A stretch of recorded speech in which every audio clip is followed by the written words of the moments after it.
welcome back to the part 3 of the crystal field theory. So I will explain to you how to draw and also how to produce a crystal field diagram for tetrahedral compounds and also square planar compound. So here for the tetrahedral coordination compound or tetrahedral compounds here, we have in the octahedral geometry, we have T2G and also EG level, right?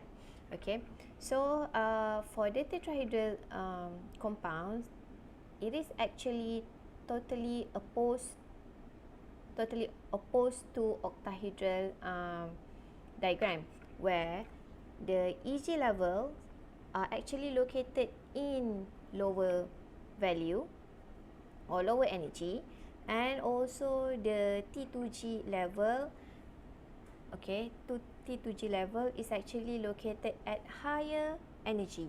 Okay, so for the tetrahedral, okay, we have the dx squared minus y squared and also the orbital dz squared at the lower energy, while for the dxy, dyz and also dxz, these orbitals are actually located at higher energy.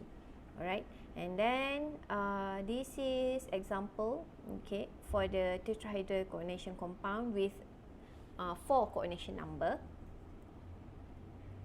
Okay, so we have ligands located at here, here, here and also here.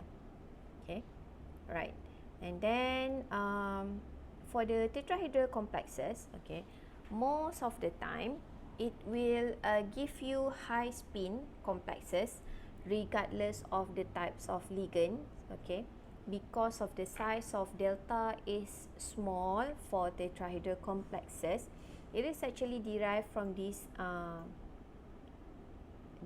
formula where the delta for tetrahedral is less than delta octahedral. So most of the time tetrahedral complexes will be having high spin complexes, okay, or high spin, will be having high spin, and then it actually it actually has minimal repulsion, actually rises from the ligand approach, and only high spin tetrahedral complexes are known because the magnitude of the delta is very small. And then second one for the square planar complexes, right? So in this case, we only have ligands located at x and also y axis, okay, here, because let me draw to you the, okay, the shape of the square planar is almost similar to square planar is almost similar to tetrahedral, but for the tetrahedral the structure is like this. Okay, this is for the tetrahedral. Okay, this is tetrahedral. And then if you have a square planar complexes, metal, here we have metal center and also ligand, okay, actually located here and also here. So what happened here, this is where we have the metal, this is where we have the ligand, okay, at actually lie on x and also y axis.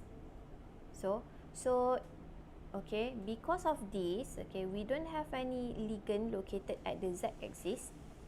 Okay, so the potential energy or the how to draw the CFSE diagram for the square planar, you need to start from the dxz, okay, and then dyz, followed by the dz squared.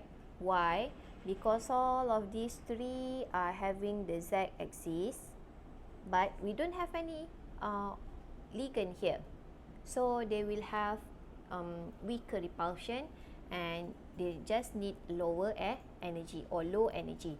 And then you need then followed by the dxy, because the ligands are actually located on, or actually lie on x and also y.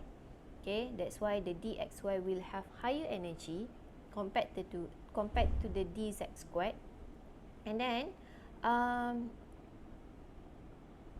continued by the dx squared minus y squared. Okay, so alright, the dxy between the x and y ligand, and then dx squared minus y squared are actually orbitals located on the x and also y. So there is no z-axis, and then energy orbital of the z-axis decrease. This is actually explain why the dxz, dyz and dz squared are located in lower energy. For example, the palladium, this is palladium 2, okay, tetrachloropalladium tetrachloropalladate 2, and then it will give you a diamagnetic compound most of the time for the square planar, and you need to fill in lowest orbital, and most of the time they will give you a low spin complexes.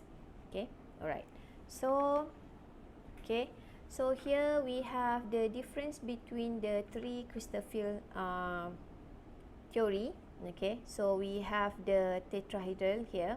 Okay, so first one is, this is before accounting for electron repulsion, okay, at free ion, and then we have isolated metal ion, and then you need to choose the correct CFT or CFSE.